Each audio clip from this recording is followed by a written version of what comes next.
ألف مبروك، ألف مبروك للعروسة وألف مبروك للعروسين. ما شاء الله تبارك الله، الحاجة جميلة قوي، الحاجة جميلة ما شاء الله. ايه ده؟ طقم الكاسات، طقم الكوبايات، طقم الجيلي. ما شاء الله، الله أكبر، ما شاء الله، عندها كل حاجة. الله أكبر، ربنا يزيدك يا رب، يوسع عليك يا رب انت وجوزك. ما شاء الله. زيت، إزازة زيت من الحجم الكبير، 2 لتر ونص تقريبا.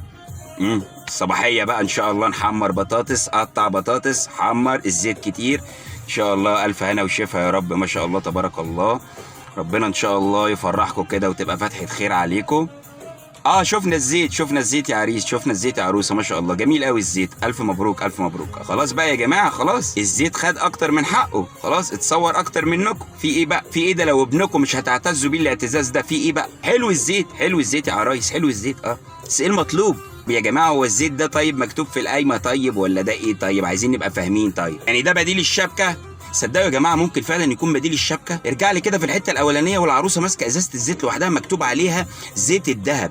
يكونش ده الدهب فعلا؟ تكونش العروسه او العريس، ودي دماغ عريس اشك، سيح الدهب وعباه في ازازه وهيهربوا بره البلد ولا ايه؟ خلاص بقى بجد عرفنا عندكم زيت، عندكم زيت. انا عارف، ربنا يزيد يا رب ويبارك يا رب. بيكونش يا جماعه هم ماشيين بمبدا يعني دقوا حياتهم على المثل الشهير المعروف، يبقى زيتنا في دقيقنا.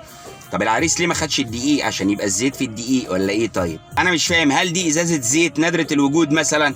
اي نعم كل حاجه غليت، بس مش للدرجه ان احنا نقعد نتصور مع ازازه الزيت. بس اوعوا تقولوا لي ده اعلان، ده مش اعلان. يعني ده لو اعلان ازاي طيب؟ يعني احنا نعمل اعلان في يوم زي ده نسيب فرحتنا ونكسر فرحتنا واقفين نعمل اعلان في يوم زي ده؟ ده فوتو سيشن، فوتو سيشن مع ازازه الزيت. موضوع كبير، موضوع اكبر مني ومنك يا استاذ. لا والغريب ان وشهم كله حب وحنان وطاقه ايجابيه، حاجه جميله، ربنا يفرحهم. انا مش ضد ان هم يفرحوا، بس انا عايز اعرف هم بيعملوا ايه. تكونش دي قصه حب ميرفت وعلاء، اعلان بتاع باور فاميلي يا علاء انا علاء، هي دي ولا ايه؟ طيب جماعه انا مش عايز اظلم الناس دي، انا حاسس ان الفوتوغرافر هو السبب. شكل الميموري معاه مساحه فيه، وهو وعدهم بان هم الميموري كله بتاعهم اليوم ده ودافعين فلوس على كده، فلقى مساحه فاضيه عنده في الكاميرا، قال وعهد الله ما اعديها كده. خلاص يا جماعه اعملوا اي حاجه تشقلبوا، امسكوا ازازه زيت وتصوروا.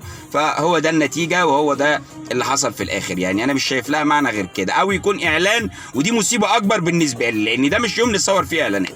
على العموم الف مبروك، الف مبروك للعروسين، والف مبروك اكتر واكتر لازازه الزيت. وربنا يا رب يتمها لكم على خير ان شاء الله، وتبقى ليله زي الفل، وتقضي حياتكم ان شاء الله مبسوطين باذن الله، ونفهم انتوا بتعملوا ايه ان شاء الله، نفهم انتوا بتعملوا ايه. الف مبروك يا جماعه، الف مبروك.